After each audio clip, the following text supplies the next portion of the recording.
नमस्कार. आज आपण तत्पुरुष समास बघणार आहोत. त्याच्यामधले विभक्ती तत्पुरुष समासाची आज आपण ओळख करून घेणार आहोत.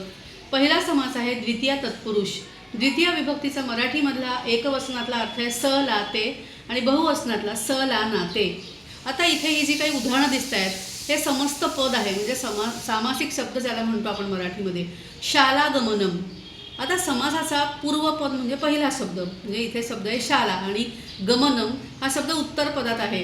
आता नेमका समास कोणत्या विभक्तीत आहे हे कळण्यासाठी इथे उत्तर पदाची आवली दिली आहे, म्हणजे इथे काही शब्द दिलेत त्यामुळे आपल्याला ही विभक्ती कोणती आहे हे समजायला सोपं जातं. श्रित, आश्रित, गत, आपन्न, अतीत, प्राप्त. आता बघा, शाला गमनम याचा समास होतो, याचा विग्रह झाला आहे शालाम गमनम. शाला शब्द मालाप्रमाणे आहे, म्हणजे माला मालाम म्हणून शाला शालाम. क्रमप्राप्त, क्रमम प्राप्त.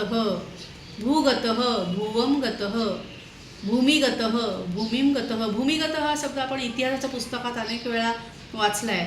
आपले स्वातंत्र्य सैनिक देशसेवेसाठी भूमिगत होऊन कार्य करत होते, म्हणजे जिथे जायचं आहे त्या शब्दाची द्वितीया करायची, म्हणून इकडे गत म्हणजे जाणे, म्हणून इकडे भूमी या शब्दाची द्वितीया केलेली आहे भूमिम. कृष्णाश्रित, कृष्णम आश्रित.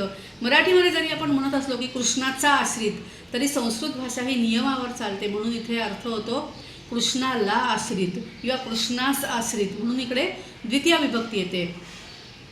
सुखापन्न, सुखमापन्न, म्हणजे अशा प्रकारे ही द्वितीय विभक्ती इथे सरळ सरळ समजते. द्वितीय विभक्तीचा अर्थ समजल्यावर हा समास समजायला सोपा जाईल, आणि अजून कशाने सोपा जाईल तर हे इथे उत्तर पदामध्ये आवली दिली आहे, त्यामुळे हे समास समजायला सोपे जातील. पुढचा समास आपण बघूया तृतीय तत्पुरुष. धन्यवाद.